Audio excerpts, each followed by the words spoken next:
ತಂದ್ರೆ ಊರ್ ಬರ್ಕೊಂತೀವಿ ತಕ್ಕಡೆ ಊರ್ ಬರ್ಕೊಡ್ತೀವಿ ಅಂದ್ರೆ ಬರ್ಕೊಡು ಅಂತ ಕೇಳ್ತಾನೆ ಅವ್ರ ಮಕ್ಕ ಮುಚ್ಚೋಗ ಅವನು. ಥೂ ಅವನ ಮುಖ ಮುಚ್ಚ. ಸ್ಮಶಾನ ನುಂಗಿ ನೀರು ಕುಡಿದವನು ಇದೀಗ ಕೆರೆಯನ್ನು ನುಂಗಲು ಮುಂದಾಗಿದ್ದಾನೆ. ಇವನ ಕುಟುಂಬ ಹಾಳಾಗಿ ಹೋಗಲಿದೆ ಹೀಗಂತ ಶಾಪ ಹಾಕುತ್ತಿರೋ ಈ ಮಹಿಳೆಯರನ್ನ ನೋಡಿದ್ರಲ್ಲ, ಇವರ ಸ್ವಾರ್ಥಕ್ಕಾಗಿ ಇಲ್ಲಿ ಶಾಪ ಹಾಕುತ್ತಿಲ್ಲ, ಬದಲಾಗಿ ಅವರ ಗ್ರಾಮಕ್ಕೆ ಹೊಂದಿಕೊಂಡೇ ಇದ್ದ ಕೆರೆಯನ್ನು ಉಳಿಸಿಕೊಡಿ ಎಂದು ಅಂಗಲಾಚುತ್ತಿದ್ದಾರೆ. ಇಷ್ಟಕ್ಕೂ ಇವರ ಕೆರೆಗೆ ಏನಾಗಿದೆ ಅಂತೀರಾ? ಕಂದಾಯ ಅಧಿಕಾರಿಯಾಗಿದ್ದ ವ್ಯಕ್ತಿಯೇ ಕೆರೆಯನ್ನು ಮಾರಾಟಕ್ಕೆ ಇಟ್ಟಿದ್ದಾನಂತೆ.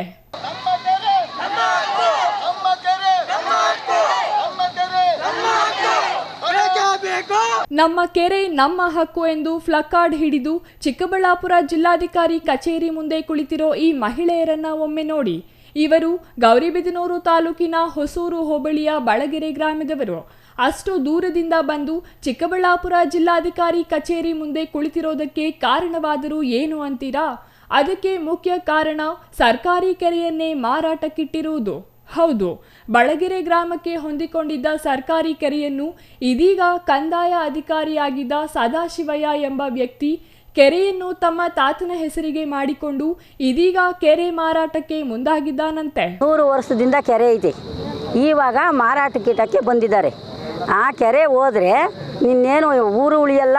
500 ಎಕರೆ ಜಮೀನು ಐತಿ ಕೆರೆ ಕೆಳಗಡೆ, ಆ ಜಮೀನು ಹೋಗುತ್ತೆ. ಊರು ಫಸ್ಟೇ ಇರಲ್ಲ, ಎಲ್ಲ ಬಡಜನರು ಇರೋದು. ಅವ್ರು ಎಲ್ಲಿಗೆ ಹೋಗ್ಬೇಕು?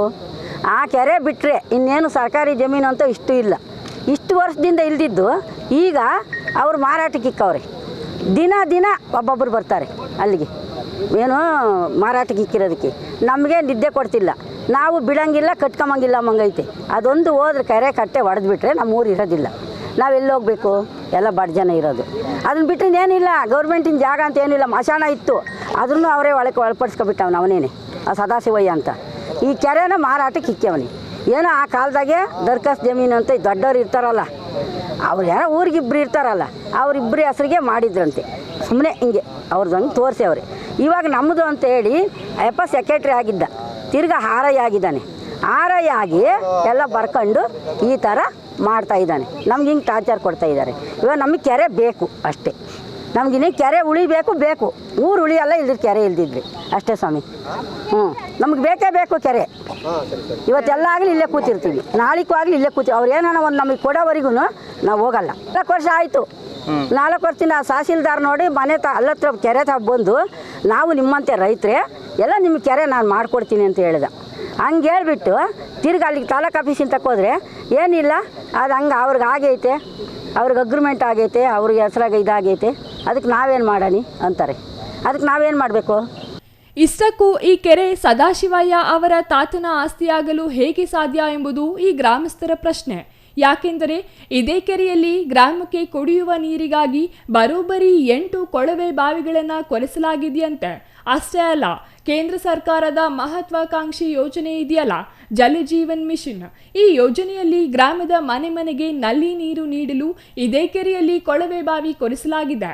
ಸಾಲದೆಂಬಂತೆ ಕೆರೆಯ ಏರಿ ದುರಸ್ತಿಗಾಗಿ ಲಕ್ಷಾಂತರ ರೂಪಾಯಿ, ಕೋಡಿ ದುರಸ್ತಿಗಾಗಿ ಲಕ್ಷಾಂತರ ರೂಪಾಯಿ, ತೂಬು ದುರಸ್ತಿಗಾಗಿ ಲಕ್ಷಾಂತರ ರೂಪಾಯಿ ಇದೇ ಸರ್ಕಾರದಿಂದಲೇ ಮಂಜೂರು ಮಾಡಿಸಿ ದುರಸ್ತಿ ಮಾಡಲಾಗಿದೆ.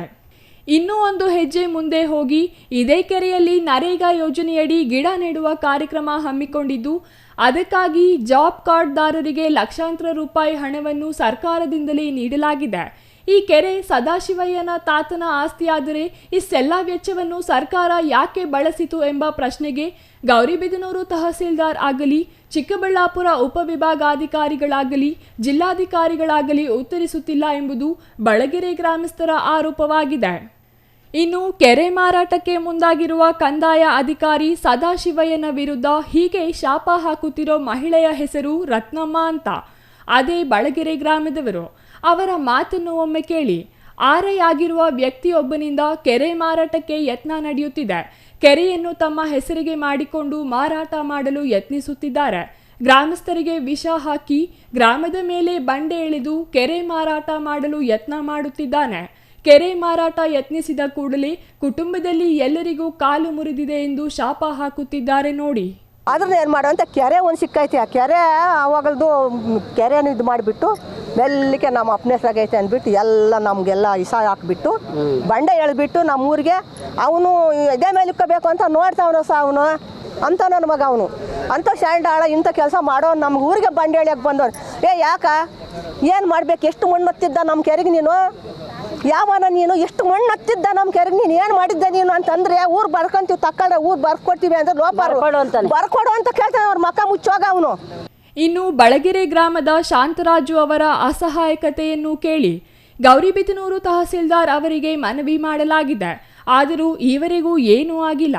ಕೇವಲ ಅವರ ಕೆಲಸ ಅವರು ಮಾಡಿಕೊಳ್ಳುತ್ತಿದ್ದಾರೆ ಹೊರತು ಕೆರೆ ಉಳಿಸಲು ಮುಂದಾಗಿಲ್ಲ. ಖಾತೆದಾರರು ಕೆರೆ ಮಾರಾಟಕ್ಕೆ ಮುಂದಾಗಿದ್ದಾರೆ. 100 ವರ್ಷಗಳಿಂದ ಕೆರೆ ಇದೆ.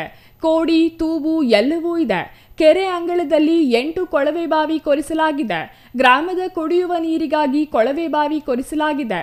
ನರೇಗಾ ಕಾಮಗಾರಿಯನ್ನು ಮಾಡಲಾಗಿದೆ. ಇಷ್ಟೆಲ್ಲ ಇದ್ದರೂ ಕೆರೆ ಉಳಿಸಲು ಮಾತ್ರ ಯಾವುದೇ ಅಧಿಕಾರಿ ಮುಂದಾಗುತ್ತಿಲ್ಲ ಎಂದು ಅಸಹಾಯಕತೆ ವ್ಯಕ್ತಪಡಿಸಿದರು. ಸರ್, ಈಗಾಗಲೇ ಆಲ್ರೆಡಿ ನಾವು ತಹಸೀಲ್ದಾರ್ಗೂ ಮನವಿ ಮಾಡಿದ್ದೀವಿ. ಭೇಟಿಗೆ ಸ್ಥಳಕ್ಕೆ ಭೇಟಿ ಕೊಟ್ಟೋಗಿದ್ದಾರೆ. ಉಳಿಸ್ಕೊಡ್ತೀವಿ ಅಂತ ಹೇಳೋದ್ರು. ಆದರೂ ಇಲ್ಲಿವರೆಗೂ ನಮಗೇನು ಆಗಿಲ್ಲ. ಏನು ಒಂದು ಯಾವುದೇ ನಮಗೆ ಪರಿಹಾರ ಸಿಕ್ಕಿಲ್ಲ ಸರ್. ಇನ್ನು ಎಲ್ಲ ಪ್ರೋಸೆಸ್ಸಲ್ಲಿದೆ, ಮಾಡ್ತೀವಿ ಅಂತಾರೆ. ಅವ್ರ ಕೆಲಸ ಅವ್ರು ಮಾಡ್ಕೊತಾ ಇದ್ದಾರೆ ಸರ್. ಸ್ಪಾಟಿಗೆ ಬಂದಿದ್ರು, ಒಂದು ಸಾರಿ ಬಂದಿದ್ರು ಸರ್. ಸ್ಪಾಟಿಗೆ ಬಂದಿದ್ದರು. ಬಂದು ಆಯಿತು ನೋಡ್ತೀವಿ, ವಿಚಾರಿಸ್ತೀವಿ, ಎಲ್ಲ ದಾಖಲಾತಿಗಳು ನೋಡ್ತೀವಿ ಅಂತ ಹೇಳ್ತಾರೆ. ಮತ್ತು ಅದಕ್ಕೆ ಸುಮ್ಮನೆ ಆಗಿಬಿಡ್ತಾರೆ. ಇವರು ಖಾತೆದಾರರು ಮಾಡೋ ಕೆಲಸ ಮಾಡ್ಕೊತಾ ಇದ್ದಾರೆ. ಎ ಸಿ ಪ್ರೊಸೆಸರ್ ಮಾಡಿದ್ದಾರೆ ಸರ್. ಎ ಸಿಯಿಂದ ತಹಸೀಲ್ದಾರ್ಗೂ ಆಫೀಸಲ್ಲೂ ಬಂದಿದೆ. ತಹಸೀಲ್ದಾರ್ ಆಫೀಸಿಗೆ ಬಂದು ಆಲ್ರೆಡಿ ಮಾರ್ಚಲ್ಲಿ ಬಂದಿರೋದು. ಇನ್ನೂ ಅದಕ್ಕೆ ಪ್ರೋಸೆಸ್ ಮಾಡಿಲ್ಲ. ಅವರು ತಹಸೀಲ್ದಾರ್ ಆಫೀಸಲ್ಲೇ ಇಟ್ಕೊಂಡಿದ್ದಾರೆ.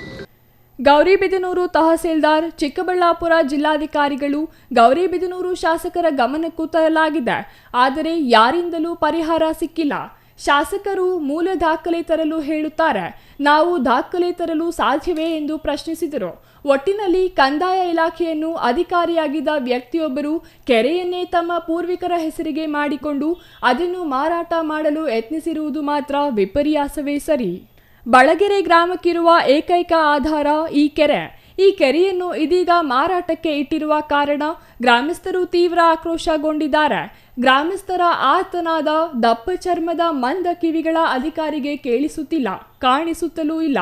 ಕೆರೆ ನಿಜವಾಗಿಯೂ ಸದಾಶಿವಯ್ಯ ಅವರಿಗೆ ಸೇರಿದ್ದ ಎಂಬ ಪ್ರಶ್ನೆಗೆ ಖಾಸಗಿಯವರಿಗೆ ಸೇರಿದ್ದ ಕೆರೆಯಲ್ಲಿ ಕುಡಿಯುವ ನೀರಿನ ಕೊಳವೆ ಬಾವಿಗಳನ್ನು ಹೇಗೆ ಕೊರೆಸಿದರು, ಸರ್ಕಾರಿ ಹಣದಲ್ಲಿ ಕೆರೆಯ ಏರಿ, ಕೋಡಿ ಮತ್ತು ತೂಬು ಹೇಗೆ ದುರಸ್ತಿ ಮಾಡಿಸಿದರು ಎಂಬ ಪ್ರಶ್ನೆಗೆ ಅಧಿಕಾರಿಗಳು ಉತ್ತರ ನೀಡಬೇಕಿದೆ.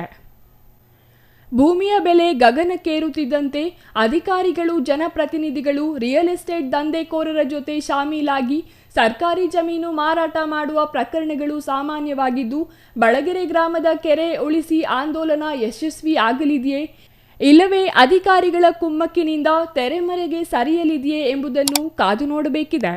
News bureau, CTV news, Chikkaballapur.